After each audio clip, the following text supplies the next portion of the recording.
আজকে নিফটির weekly expiry ছিল, আমরা সেজন্য দেখলাম নিফটির মধ্যে কিন্তু ভালো সেলিং হয়েছে।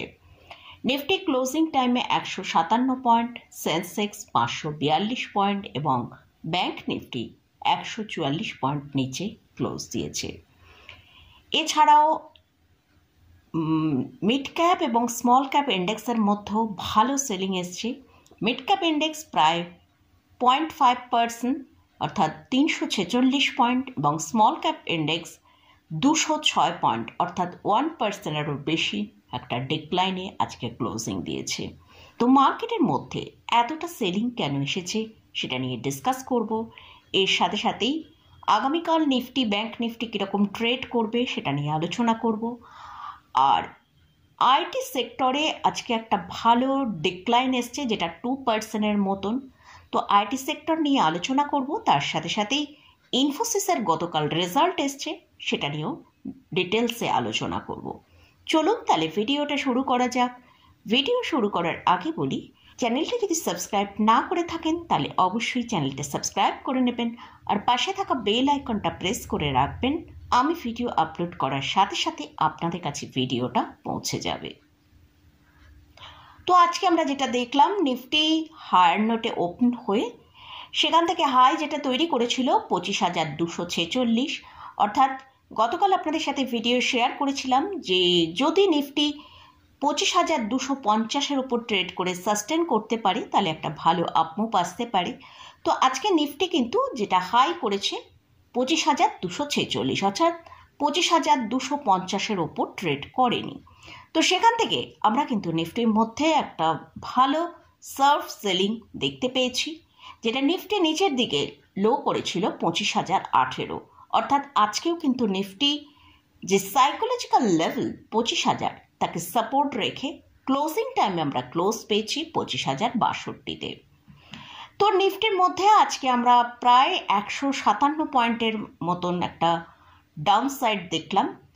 এর কারণ সেরকম বিশেষ কিছু এখানে কারণ নেই। একটা হচ্ছে নিফটির আজকে উইকলি এক্সপায়ারি ছিল, আর দ্বিতীয়ত হচ্ছে এফআইএসরা কিন্তু গতকালও সেলিং করেছে।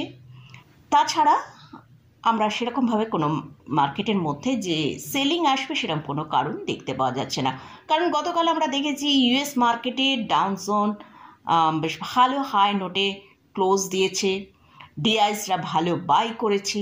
তার সত্ত্বেও আজকে আমরা কিন্তু মার্কেটের মধ্যে ভালো ডাউনসাইড দেখতে পেলাম।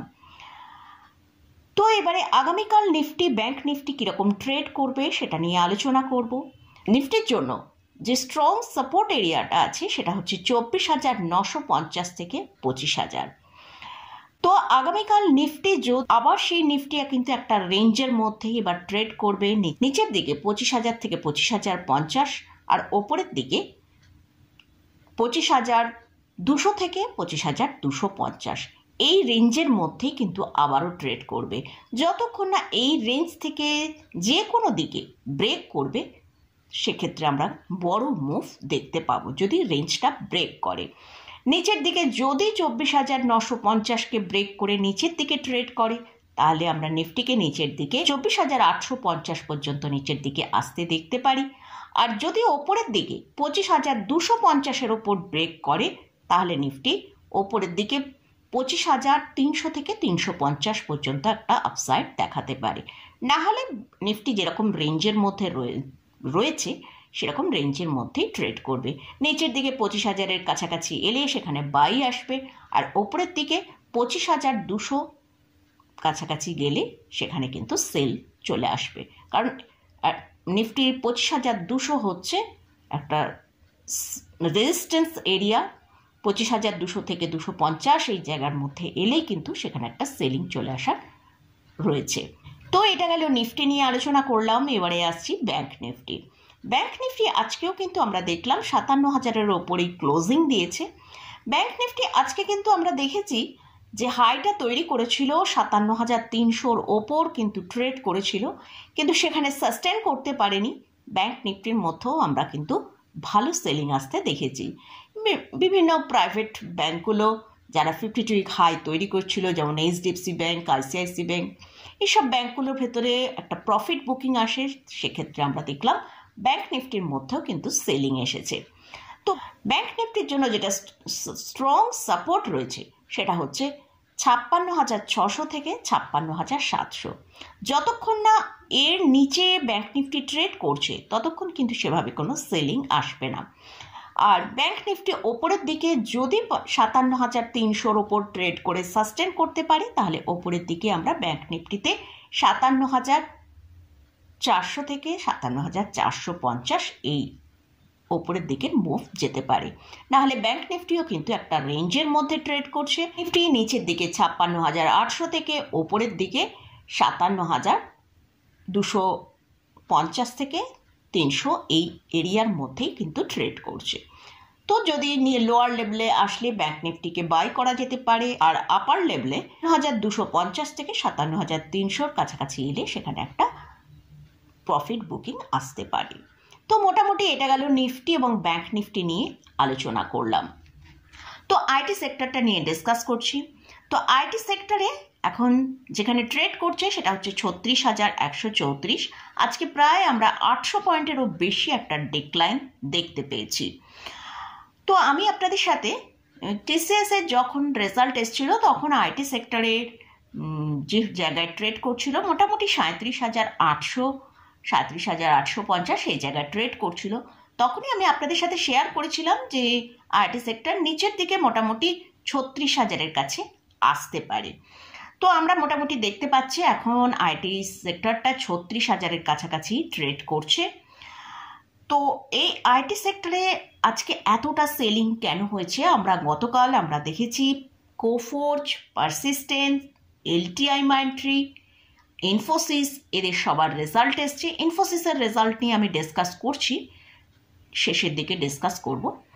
তো আজকে আমরা দেখতে পেলাম এইসব স্টকগুলোর মধ্যে কিন্তু ভালো ডিক্লাইন এসছে। কোফোর্জ আমরা যদি দেখি সেখানে 9%-এরও বেশি ডিপ এসছে। পারসিস্টেন্ট সিস্টেম সেখানে 7.5%-এরও বেশি ডিপ এসছে। এরকম সব স্টকগুলোর মধ্যে এতটা ডিক্লাইন আসার জন্য আইটি সেক্টরের মধ্যেও কিন্তু আমরা ভালো ডিপ দেখতে পেয়েছি।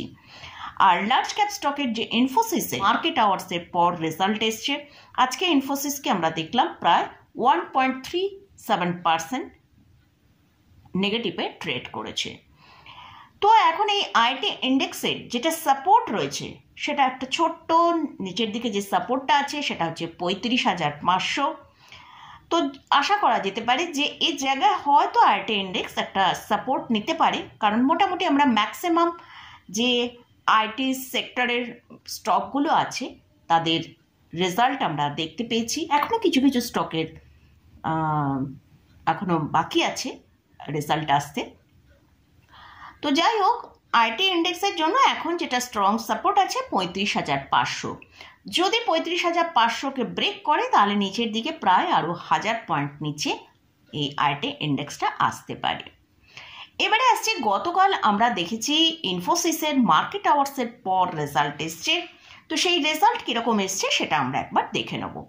ইনফোসিসের রেজাল্ট Q1-এর রেজাল্টে যেটা দেখিয়েছে যে নেট প্রফিট 9% ইয়ার অন ইয়ার বেসিসে বেড়েছে, রেভিনিউ ইয়ার অন ইয়ার বেসিসে 8% বেড়েছে। তো আমরা ইনফোসিসের রেজাল্টটা ডিটেলসে একবার দেখব। রেভিনিউ জুন 2025-এ এসছে 42,270 করোড়। ঠিক লাস্ট এক বছর আগে এই সেম পিরিয়ডে জুন 2024-এ এসেছিল 39,315 করোড়, অর্থাৎ ইয়ার অন ইয়ার বেসিসে 8% রেভিনিউ বেড়েছে। আমরা যদি কোয়ার্টার অন কোয়ার্টার বেসিসে দেখি, মার্চ কোয়ার্টারে এসেছিল মার্চ 2025-এ এসেছিল 40,925 করোড়। তো সেক্ষেত্রেও আমরা দেখছি কোয়ার্টার অন কোয়ার্টার বেসিসে নেট রেভিনিউর মধ্যে ভালো আপসাইড রয়েছে। এবার আমরা নেট প্রফিটের দিকে ফোকাস করব। নেট প্রফিট যদি দেখি, জুন 2025-এ নেট প্রফিট এসছে 6,924 করোড়, যেটা ঠিক এক বছর আগে এই সেম পিরিয়ড জুন 2024-এ এসেছিল 6,374 করোড়, অর্থাৎ ইয়ার অন ইয়ার বেসিসে 9%-এর মতন নেট প্রফিটে জাম্প এসেছে। আর কোয়ার্টার অন কোয়ার্টার বেসিসে যদি দেখি, মার্চ 2025-এ নেট প্রফিট এসেছিল 7,038 করোড়। তো এবারে আমরা দেখলাম জুন 2025-এ এসছে 6,924 করোড়, অর্থাৎ কোয়ার্টার অন কোয়ার্টার বেসিসে কিন্তু নেট প্রফিটের মধ্যে ডিক্লাইন এসছে। তো তাই আমরা স্টকের মধ্যে একটা প্রফিট বুকিং দেখতে পাচ্ছি। তো আমরা যদি একবার এই স্টকের চার্টের দিকে ফোকাস করি, সেখানে আমরা দেখতে পাচ্ছি স্টকটা এখন ট্রেড করছে 1553 টাকায়। স্টকটার তার হায়ার লেভেল থেকে এখনও আমরা যদি দেখি 22% ডিক্লাইনে ট্রেড করছে। স্টকের জন্য এখন যেটা সাপোর্ট রয়েছে সেটা 1480 থেকে 1500 টাকা একটা লং টার্মের জন্য সাপোর্ট রয়েছে। যদি এই সাপোর্টটা ব্রেক করে তাহলে কিন্তু স্টকটা নিচের দিকে 1350 টাকা পর্যন্ত আসতে পারে। তো মোটামুটি ইনফোসিস এবং আইটি সেক্টর নিয়ে ডিসকাস করলাম। এর সাথে সাথেই আগামীকাল নিফটি, ব্যাংক নিফটি কীরকম ট্রেড করতে পারি সেটা নিয়েও ডিসকাস করলাম। তো যদি কোথাও কোনো পজিশান নিতে চান তার আগে ভালো করে চার্ট অ্যানালিসিস করে নিয়ে তারপরই পজিশান নেবেন। আমি এখানে শুধুমাত্র এডুকেশনাল পারপাসে আপনাদের সাথে ভিডিওটা শেয়ার করেছি, কোনো রকম কোনো রেকমেন্ডেশন নেই। তো মোটামুটি আজকের মতন ভিডিওটা এখানেই শেষ করছি। ভিডিওটা যদি ভালো লাগে অবশ্যই লাইক করবেন, শেয়ার করবেন, সাবস্ক্রাইব করবেন। ধন্যবাদ।